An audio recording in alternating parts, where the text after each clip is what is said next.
Biden has dispatched a diplomatic delegation led by Delaware Senator Chris Coons to Ethiopia, where the United Nations says more than 500,000 people have been forced to flee their homes after 4 months of warfare, with about 60,000 refugees escaping to nearby Sudan. The U.S. government has condemned the violence and made allegations of ethnic cleansing in the region, which Ethiopia is denying.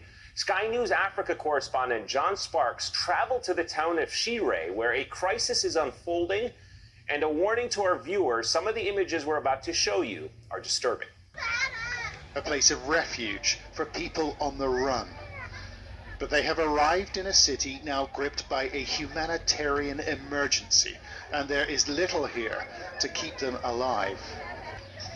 A human tide of 300,000 are now camping in this beleaguered city after a hazardous journey from western Tigray. Some have been forced to flee their homes. Others have been banished by militias from the neighboring region of Amhara.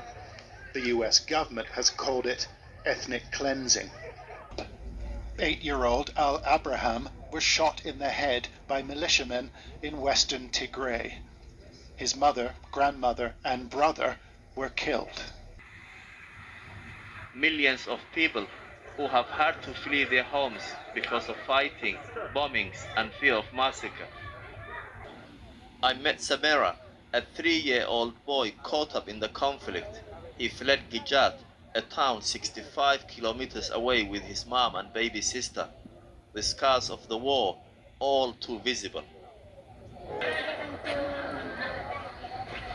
Hello, salam. Meaza walked 500 kilometers to get here with her 3 young children. She was heavily pregnant. 2 weeks ago, she gave birth mid-journey. She carried on walking for another week to reach the camp. There are 47 unaccompanied children, some of them orphans, others separated from their families when they escaped and don't know whether their parents are still alive.